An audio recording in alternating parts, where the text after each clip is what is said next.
history. I make impact. In fact, see your QB, knock him back. Make him C double D W. Ooh, you in trouble. You about to get popped like a bubble. You about to get rocked, get knocked back to the huddle. You stumbling, mumbling, wondering what'll you do if the next three go down like the first? Wow. How this gonna work? You hurt now. 94 got you sore on the first down. Doing the math like you trying to work out. How long could you last if you hurt now? Like how many more downs? You already dying, multiplying how many times 4 downs go into 4 quarters and why 94 pounds? Like we just went 4 rounds and you forgot to box back. Try to talk smack? Best believe I got the lullaby that could stop that. Put you to sleep from the way I make you rock back. Make the crowd gasp like can't believe they saw that. Like a crawdad, tear your head off and drop it where your body fall flat. Don't try to crawl back. You want to know how it feels to play me? It's all that. It's not I do whatever I have to do to go and get the ball back. Defense all stacked and ready to attack you. Move when the snap through. Like the ball, I fly free when it snap through. Demarcus, beware of this dog when I smash through. Like your helmet is a snack food and we hungry pits and all your middle bitches kibble bits. Hesitate just a little bit and this big blitz gonna sack you. That's somewhere between, I don't know, like 210 fists gonna smash through the grass and snatch you. Like we came up out of hell with a plan to bring you back through. Down one is done, son. What you think the second snap do? Oh, you think we in the same race? Because you don't know that I just lapped you. I'm about to show you the difference between I want to and I have to. I'm determined to impact you. I sing the pitch, perfect, harmonized. You'll be flat too. I'm a cowboy, ride the Broncos back to the line of scrimmage and back through. I'm a good guy when off the field, but on the field, I earn the statue, which is why on the field, oh, the only thing nice is my game.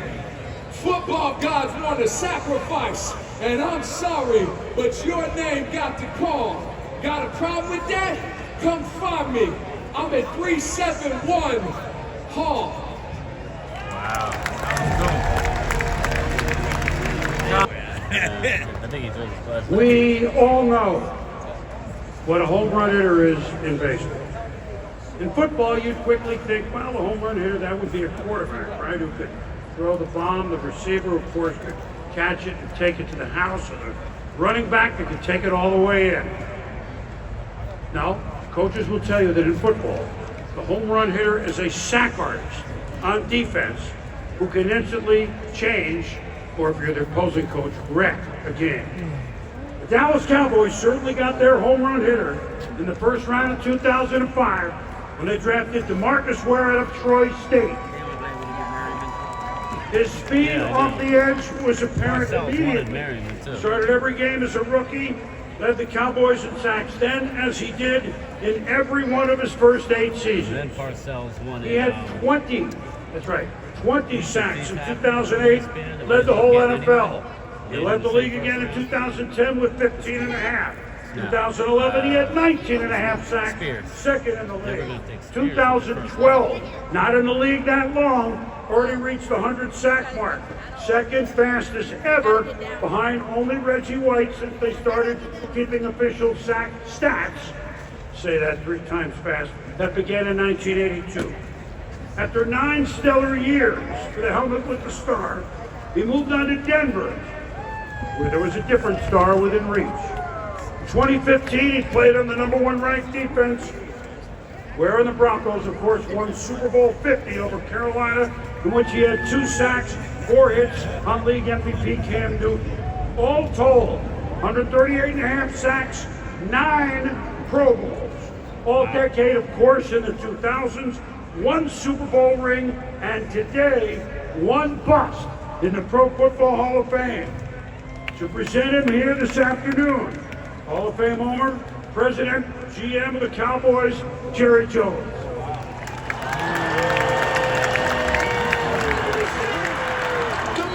We're gonna get ourselves some Oreo. Demarcus Ware is a rare combination of physical gifts, The all-time leading Cowboy sacker. and also high mental and moral character. What time it is, baby? Game time today, baby. You combine those things, and you have one of the rarest football players that have ever played this game. Over 12 NFL seasons, Demarcus Ware's unique talents set him apart. The 11th overall pick in the 2005 NFL Draft would utilize his skill set to reach 9 Pro Bowls.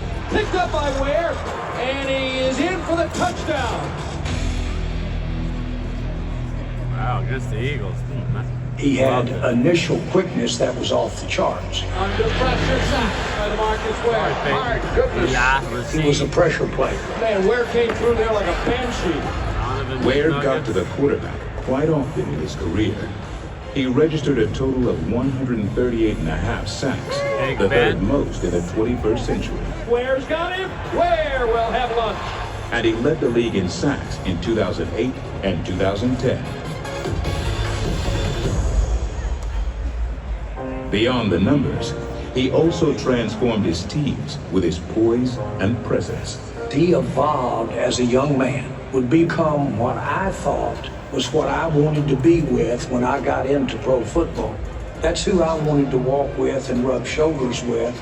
Little did I realize that he would be the best ever for the Dallas Cowboys at passing his knowledge along to his teammates. We need to put them helmets on, and we need to make some noise today.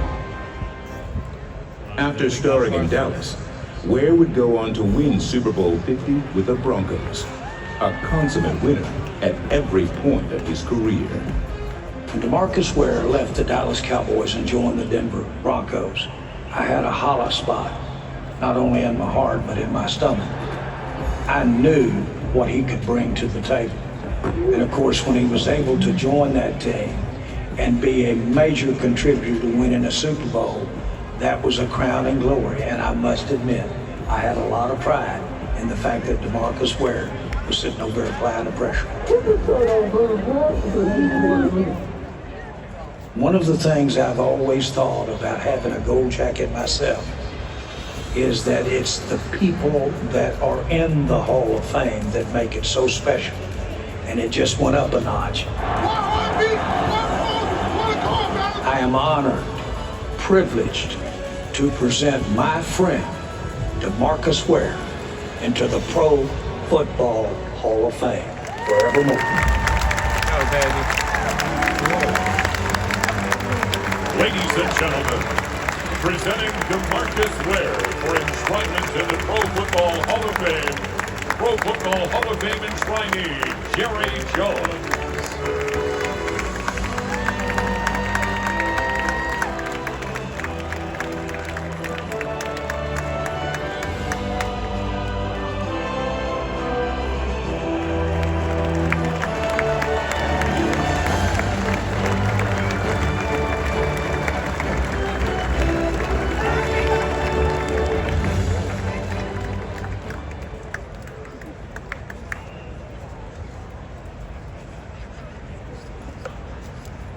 From the moment I was born, God put me on a path to this jacket, on a path to cancer.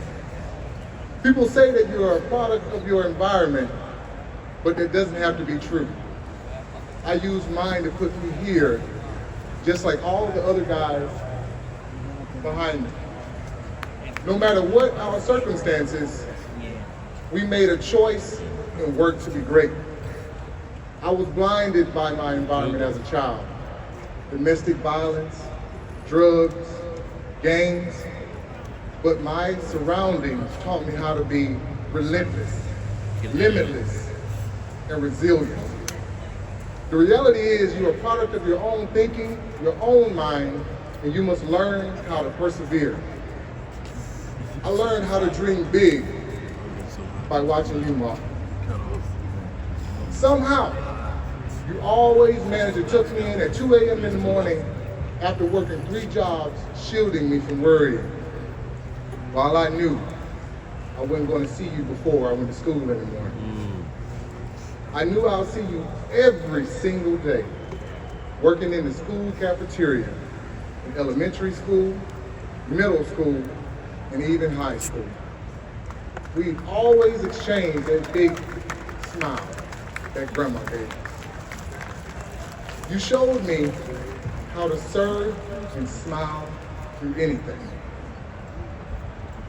When you don't have any other choice, you just have to do it. You didn't miss a day, and Sis and I didn't miss a meal. What we ate at school, we brought home for dinner. Sis, remember those pizzas? Those box pizzas? Those cinnamon rolls? And man, then we loved those curly fries. They were so good. You know, when your village is always there for you, you never feel lacking. I saw my mom during the day, and I saw my auntie after school because she drove the bus. Let me tell y'all something. Them Wares were everywhere. Every day she dropped me off at the community center to see my granddad. I couldn't wait. Those cool bumper pool tables, ping pong, air hockey, and that one door to the left where I could hear my granddad buffing the floor.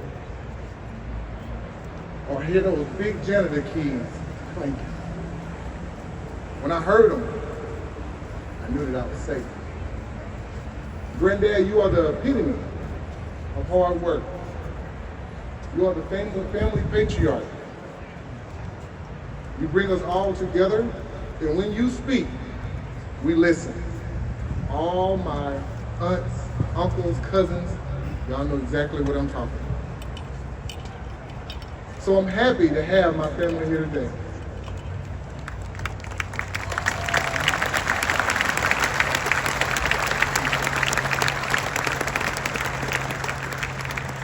Statistics supposedly tell us that if you come from a single parent home, you're probably not going to graduate high school or go to college. Or 3 times more likely, you're going to live in poverty. And if you live in a black community, that's even tougher. But not my community.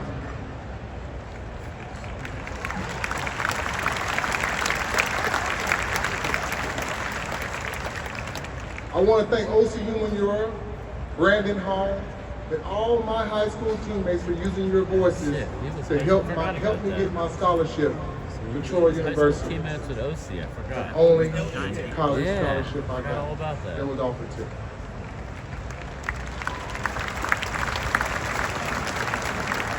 Wow. Fellas, I really thank y'all for bringing me into the fold. But often, there's something in our lives that pushes us to make a real change. For me, that one single frightening moment was when I was in college. I was attending a parking lot party when I was visiting home. My uncle was in his car, and without warning, was knocked across the head with a gun. Wow. And a knife dropped to the ground. And I picked it up. And when I looked up, all I could see was the potential shooter's eyes and a gun barrel pressed against my head. All I heard was my family say, "Don't kill him." There was an eerie silence, after which I simply said, "This isn't me," and I dropped the knife. At that moment, I knew God gave me a second chance, and I had to do something with it.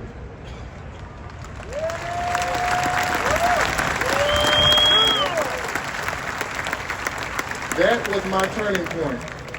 The memory of those parking lot lights and the sounds of those screams, "Don't kill them," became the fire that empowered me. You can't imagine how many years that night echoed in my head. When I trained, I was motivated by the memories of those parking lot lights. And when I ran onto the field and the crowd cheered, those memories of those screams began to fade.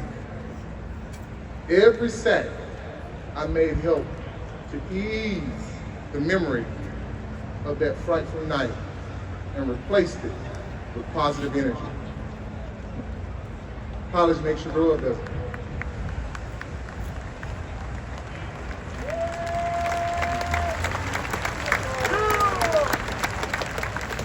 I'm proud to be a Troy Trojan. I had an amazing college family in Chancellor Jack Hawkins, Larry Blakely, Miss Judy, Richard Shaughnessy, my Troy teammates, and many others. I learned the value of building relationships.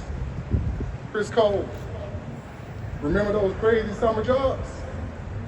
Picking those eggs for 25 cents in a chicken coop, or cutting grass 4 foot tall with a push lawnmower, or better yet, leaving a Troy football game early to hightail it home to sell coats at an Auburn game.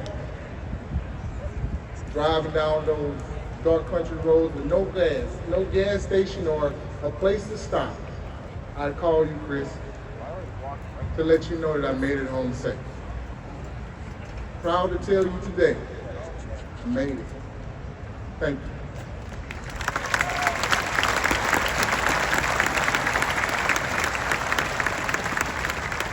All my hard work in Troy brought me to this. Jerry Jones and the Dallas Cowboys organization calling me on my Nokia flip phone. Oh, my Nokia. Jerry, where you at? I want to thank you for taking a chance on me. You gave me the opportunity to play in two of the greatest stadiums with the most amplified crowds that helped silence the pain of my past. Those places became my new church every Sunday. I told the Lord, if you give me 6 days to prepare, I'm gonna let you take over on the 7th to let people know that you are a bad mama jamma.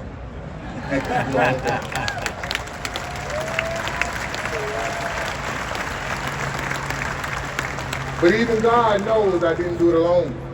Every day I arrived at work, I could hear the ring of fire blasting in the training room, which meant Tony Romo was in the building.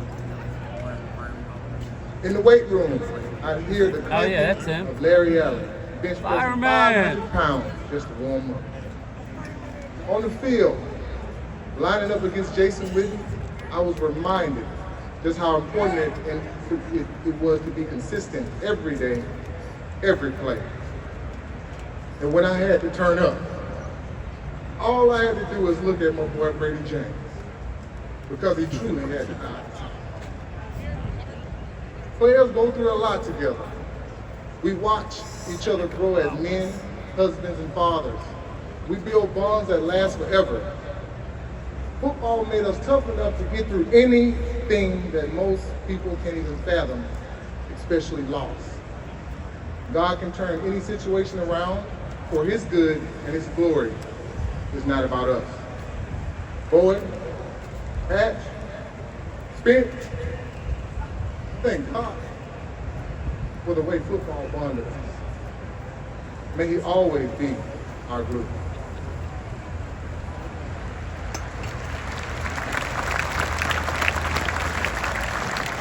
You know, the most frequently asked question I got as a Dallas Cowboy was, why are you always smiling? I smile because you guys were the highlight of my day, and you helped me get through life outside of football. I was a sponge that absorbed everything, and I smiled. And now I look out, and I see you guys smiling. What a wonderful feeling. You chose me to be your captain, and I'm forever humbled by it. But even the captain lights can get dim. Sometimes it just needs to shine somewhere else, and that was Denver, Colorado. You see, Dallas taught me how to be the best in class leader because I was surrounded by so many of them. So when I went to Denver, I had a huge opportunity to once again let that light shine, that light and leadership shine. It started with a call from John Elway, the Bolden family, and Peyton Manning. I remember that call. You said, let's go win this thing. And we did it, brother. Whether it was Millertown with Vaughn, or if I had to call on a no-fly zone, that Orange Crush spirit helped bring home Super Bowl 50.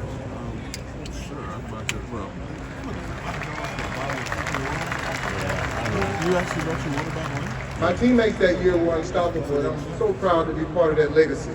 They didn't check much. As we always said, iron sharpens iron, and another man sharpens another.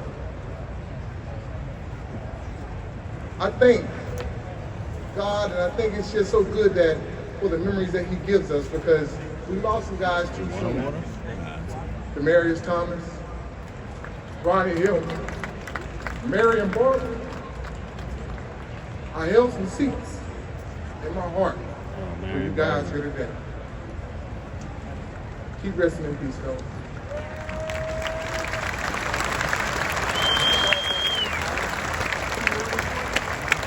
Time won't allow me to thank everybody, but if you're here today or watching on television, I thank you. No, I'm to good, all man. my coaches Yeah. from high school, college, and the NFL, thank you for believing in me, pouring into me, or redirecting me to something I couldn't see in myself. I thank the Hall of Fame and all the branches that flow from them. This week doesn't happen without long meetings, teamwork, sleepless nights, and sacrifice. Thank you for my new platform and welcoming my family and I into our forever home in Canton. Amen.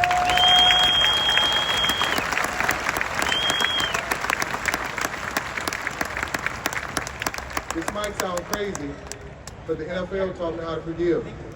First, I forgave myself, and then I forgave my dad. Dad,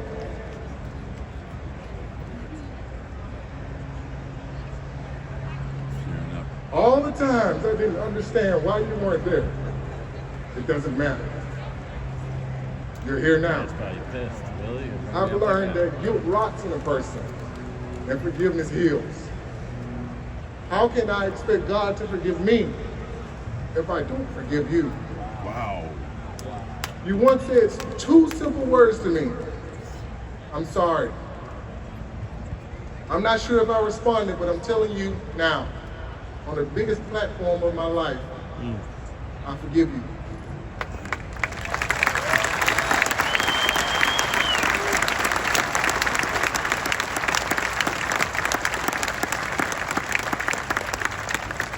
God put two guardians on this earth to help me. Two precious people. Travis There you go. and Renee.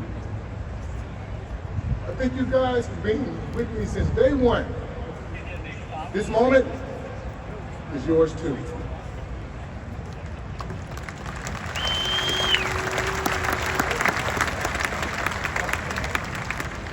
My heart is now anchored in my family, my wife Angela, and my kids Marley, Demarcus Jr., and MJ. I love you.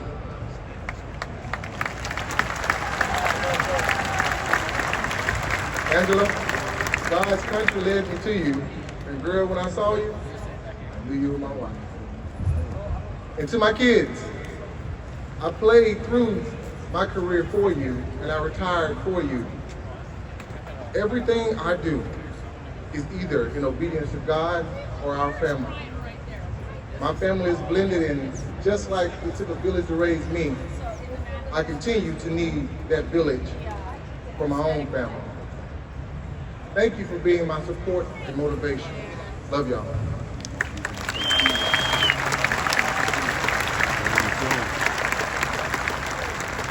The light that shines on my village reflects all the people who have watched over me. My story is one of gratitude, forgiveness, brotherhood, and humility. It could have been in a different way, but I made a choice to work hard and accept God's will. And enshrinement by definition is to cherish the sacred. I cherish every trial and tribulation that has gotten me here. I am His sacred work. This is and has been God's work through me. And He always do sacred work through me, but also through you. Thank you, and God bless.